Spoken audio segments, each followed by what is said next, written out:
एक नौकरानी बनी कोठी की मालकिन। इमोशनल कहानी। लोग हैरान होते हैं कि बड़े लोग घर के नौकरों से शादी कैसे कर सकते हैं, जबकि वह ना पढ़ी लिखी होती हैं और ना उनका ख़ानदान अच्छा और ना लिहाज से उनकी बराबरी होती है, लेकिन ऐसी अनहोनी होती रहती है।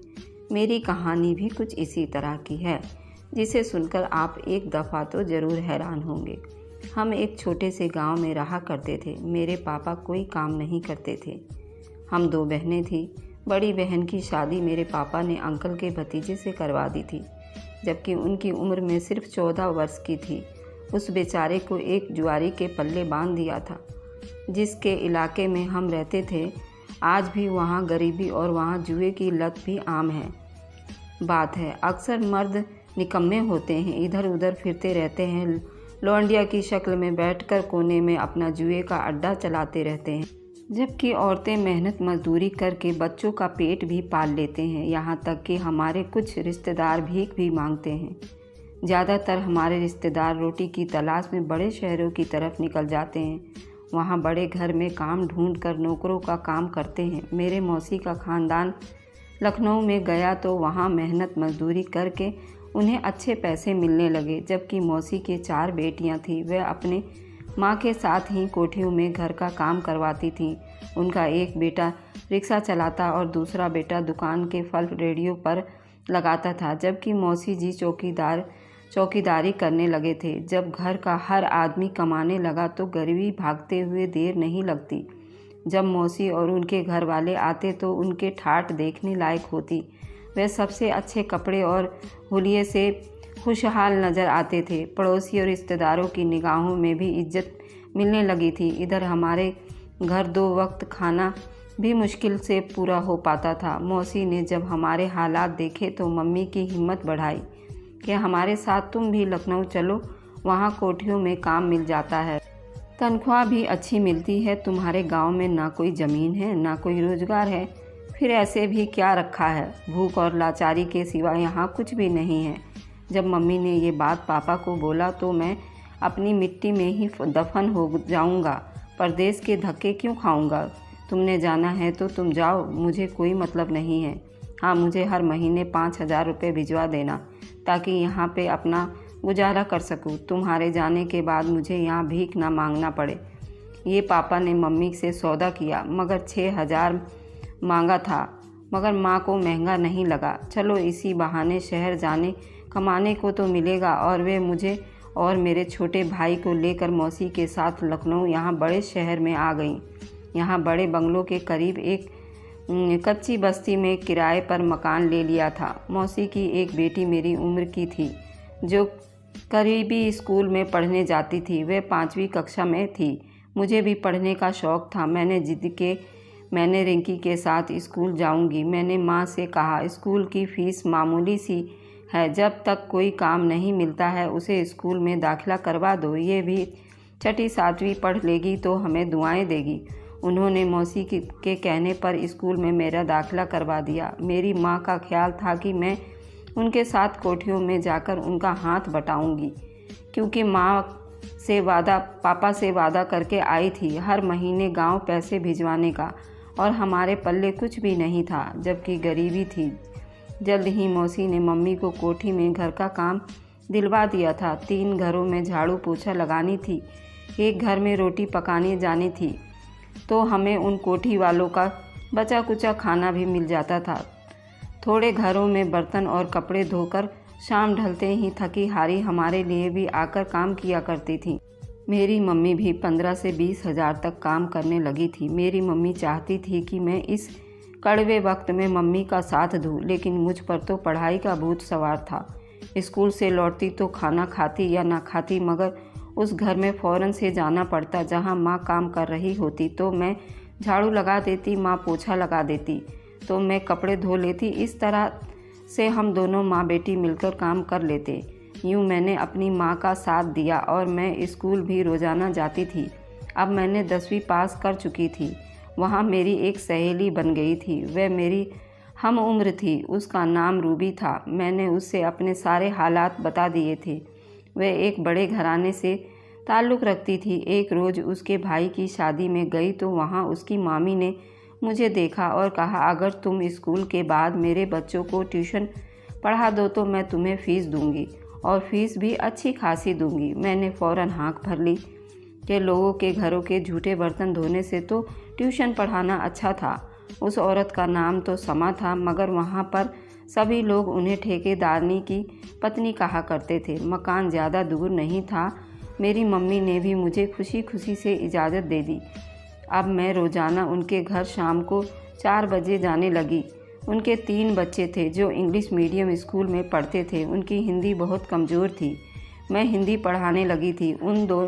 उन दिनों मेरी उम्र 16 बरस थी। रंग तो मेरा बचपन से ही गोरा चिट्टा था। मैं खूबसूरत इतनी थी कि लोग मेरी सूरत तकते थे। कद काठी भी अच्छा था। समा आंटी के घर में उनके पति और बच्चों के अलावा सिवा नौकर के कोई न था। ठेकेदार साहब के बहुत वफादार और अच्छे किस्म के आदमी थे। वह मुझे कभी नज़र उठाकर भी नहीं देखते थे। मुझे तो सिर्फ उनके बच्चों को पढ़ाना था। बच्चे भी बहुत अच्छे थे, इंटेलिजेंट थे, मुझसे हमेशा तमीज़ से बात करते थे और जो मैं होमवर्क देती वह जल्दी से याद कर लेते थे। अगर कभी समा आंटी घर पर नहीं होती तो ठेकेदार साहब का नौकर मुझे गेट पर ही कहकर वापस भेज देता था, समा और ठेकेदार साहब आज घर पर नहीं हैं, आप चले जाइए। मैं घर आती और जब बच्चों को ट्यूशन पढ़ाकर छूटती तो उन्हीं के घर बैठ जाती, क्योंकि मम्मी जब काम से फ्री होती तो मुझे उनके घर से वापस अपने साथ ले जाती। धीरे धीरे हम माँ बेटियाँ समा आंटी के करीब आते गए। वे बहुत अच्छी थीं और रहमदिल औरत थीं। वे हमारी हालात को अच्छी तरह से जानती थीं। उनसे हमारे घर की कोई भी बात छुपी हुई नहीं थी। यूँ हम माँ बेटी उस घर के एहसानमंद थे।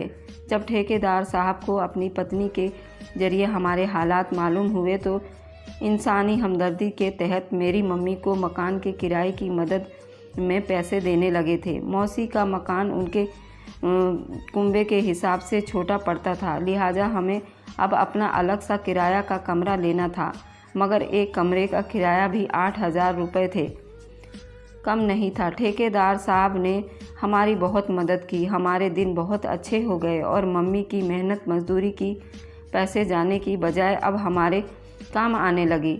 अब हमारे दिन फिरते जा रहे थे। हम अच्छा खाने और अच्छा पहनने के लायक हो गए थे। पंखा और एक पुराना टीवी भी खरीद लिया था। ज़रूरी घरेलू सामान भी बहुत ज़्यादा खरीद लिया। अब हमारे दिन बहुत अच्छे गुजर रहे थे। एक रोज़ मेरी सहेली रिंकी हमारे घर आई। उसने मुझसे कहा कि क्या तुम मेरे मामा के घर में कुछ दिन काम करोगी? मेरी मामी 3 महीने के लिए अपने मायके जा चुकी हैं। गर्मियों की छुट्टियां अपने नाना नानी के घर ही गुजारेंगे। घर में मामा जी अकेले हैं। तुम और तुम्हारी मम्मी को बुलाया है। जब तक मैं मामी नहीं आ जाती तुम लोग उनके घर पर संभालोगे। वह तुम्हें उसका अलग से तनख्वाह देंगे। इनकार की कहाँ गुंजाइश थी। उनके हम पर बहुत पहले ही एहसान थे। मैंने मम्मी को बता दिया और अगले दिन से हम ठेकेदार साहब के यहाँ काम करने लगे थे। 2 दिन महीने तक पलक झपकते कब बीत गए बिल्कुल पता ही नहीं चला। ठेकेदार साहब के बीवी बच्चे भी वापस लौट आए थे। उनके साथ उनकी पुरानी नौकरानी भी थी। उनके साथ अब उनको मेरी मम्मी की ज़रूरत नहीं थी। मेरे भी पेपर आने वाले थे।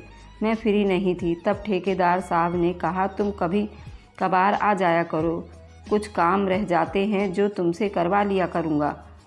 मैं ठेकेदार साहब की पत्नी के पास गई। मुझे 15 दिन हो चुके थे। एक रोज़ मेरी सहेली और बोली, मामा तुम्हें बुला रहे हैं। मैंने कहा, क्यों? मुझे अपने कानों पर बिल्कुल भी यकीन नहीं आया। मुझे लगा कि मजाक कर रही है। तभी उसने वजह बताई, मामा और मामी ने बुलाया है। मामी तो अस्पताल में भर्ती हैं, उनका ऑपरेशन हुआ है। खैर मुझे जाना पड़ा। पहली बार मेरी ठेकेदार साहब से मेरी बातचीत हुई। कभी खाना बनाने को कहते और कभी अपने कपड़े प्रेस करवाते मुझसे, अपनी पसंद का खाना भी पकवाते। उनकी पत्नी अब समा आंटी, उनकी पुरानी नौकरानी उनके अस्पताल में साथ में थी और घर का बेहतर काम मुझे संभालना पड़ता था। ठेकेदार साहब की पत्नी तकरीबन 1 महीना अस्पताल में रही थी। उस बीच में ठेकेदार साहब और उनके बच्चे के सुबह शाम का नाश्ता और पानी में ही सब करती थी और सुबह से लेकर शाम तक उन्हीं के साथ में रहती थी। मम्मी ने कई और घरों के काम पकड़े हुए थे, लिहाजा वह मुझसे अकेला ठेकेदार साहब के घर भेज देती थी देखभाल करने के लिए, और उन लोगों पर मम्मी को पूरा विश्वास था। बेशक ठेकेदार साहब ने उनके विश्वास को कभी ठेस नहीं पहुंचाया था, लेकिन जब मेरे पेपर ख़त्म हुए एक रोज़ ठेकेदार साहब की बहन हमारे घर आई। एक अमीरजादी को अपने घर खाने पर देखकर हम परेशान हो गए। आखिर उनके आने की क्या वजह थी? मम्मी जल्दी से बाज़ार गई और उनके खाने के लिए कुछ लेकर आई। इतनी देर में मैंने उनके लिए चाय बना दी।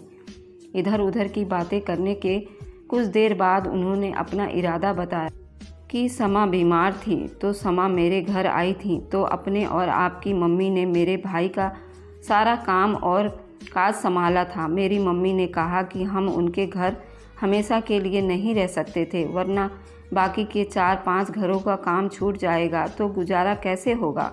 अगर तुम नहीं आ सकती तो अपनी बेटी बबीता को भेज दो, ठेकेदार साहब ने कहा है, लेकिन ऐसे मुनासिब नहीं है। एक घर में यह रात को कैसे अकेली रह सकती है। तब ठेकेदार साहब की बहन बोली कि उसका भी हल है, तुम अपनी बेटी की शादी ठेकेदार साहब से कर दो, और ठेकेदार साहब भी तुम्हारी बेटी से शादी करना चाहते हैं। पर यह कैसे मुमकिन है? मेरी माँ तो बिल्कुल सोच में पड़ गई।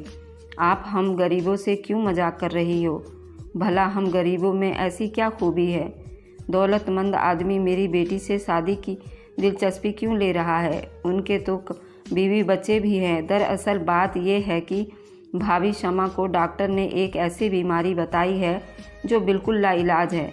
अब बात समझ में आ गई थी। ठेकेदार साहब को अब बच्चों के देखभाल के लिए एक औरत हमेशा चाहिए थी, पर शादी करना तो एक अच्छे घर से भी कर सकते थे, क्योंकि वह बहुत अमीर थे।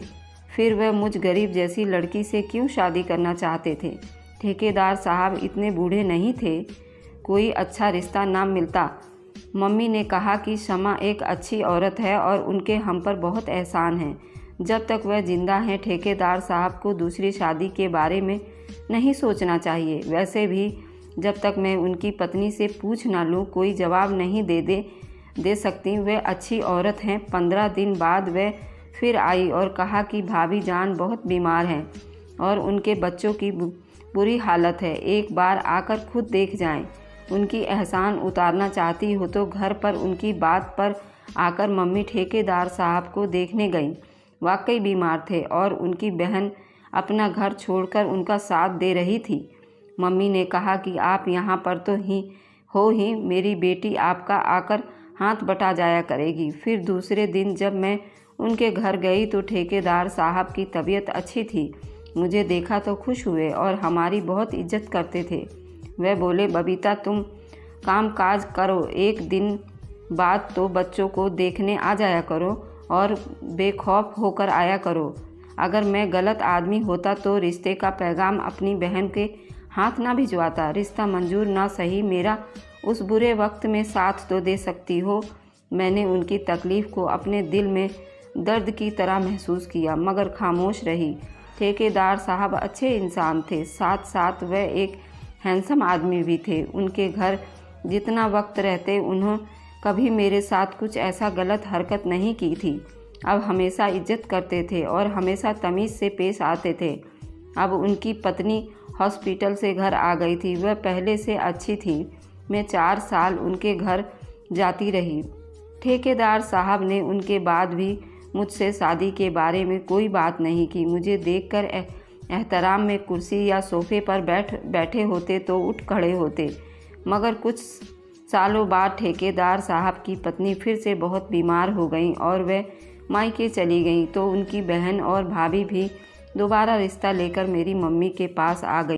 शायद ठेकेदार साहब को मुझसे मोहब्बत हो गई थी। उन्होंने बताया कि ठेकेदार साहब बीमार हैं और बच्चों को बबीता ज़रूरत है, बेहद ज़रूरत है। हमारा भी इस गरीबी में कोई मदद करने वाला नहीं था। उनकी पत्नी समाज से मुझे कोई जलन नहीं था, बस ये नसीब की बात थी कि वह शायद बीमार थी।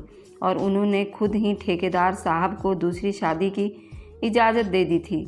समा खुद चाहती थी कि ठेकेदार साहब दूसरी शादी कर लें, उनके बच्चों की परवरिश और देखभाल अच्छे से हो सके, और मैं ठेकेदार साहब के अपने बच्चों के लिए अच्छी लगती थी, जबकि उस दौलतमंद आदमी से हमारी गरीबी दूर हो सकती थी। एक दिन मेरी माँ को किसी ने बताया कि ठेकेदार साहब की पत्नी की उनके मायके में मृत्यु हो गई है और वे लोग सब वहाँ पर गए हैं। हम उनके घर गए। कोठी में गेट में ताला लगा था। पूरे 15 रोज बाद वे लोग वापस लौटे तो चौकीदार को भेजकर मम्मी को बुलवाया और कहा, मेरी पत्नी की मृत्यु हो चुकी है। उनकी आखिरी ख्वाहिश थी कि मैं आपकी बेटी से शादी कर लूं। अब आप क्या चाहती हैं? मुझे जवाब चाहिए। मम्मी बोली, मैं सोच कर बताऊँगी। मम्मी ने पापा के राजी के बगैर कोई कदम नहीं उठा सकती थी। उन्होंने मौसी और मामू को गांव भेजा था कि वह पापा को राजी करे। पहले तो वह राजी ना हुए, फिर पैसों की लालच में हाँ कर दी। यूँ मेरा शादी ठेकेदार साहब से हो गया। लोगों ने बहुत बातें बनाई कि ठेकेदार साहब की मत मारी गई। इश्क ने इतना अंधा कर दिया जो एक नौकरानी की बेटी से शादी कर ली। आस पड़ोस के लोगों ने नाराज़गी दिखाई और मिलना जुलना बंद कर दिया। ठेकेदार साहब ने किसी की परवाह नहीं की। वह कहते थे कि गरीब लोग ज़रूर हैं, मगर मेहनत करके रोजी कमा रहे हैं। ये लोग अपनी इज्जत का सौदा नहीं करते। मैंने एक गरीब मगर शरीफ लड़की से शादी की है तो क्या जुल्म किया है? लड़की बहुत अच्छी है और तमीज़ वाली है और पढ़ी लिखी है। मेरे बच्चों का अच्छी तरह से ख्याल रखती है, घर संभालती है और मेरी सेवा करती है। मुझे दिमागी सुकून देती है और मेरी स्वर्गवासी पत्नी का भी यही ख्वाहिश थी। अब मुझे क्या चाहिए? मैं ठेकेदार साहब के एहसानमंद हूँ कि उन्होंने मुझे इज्जत दी और ज़िंदगी का हर सुख दिया। बदले में मैंने उनके बच्चों को सगी माँ जैसा प्यार दिया।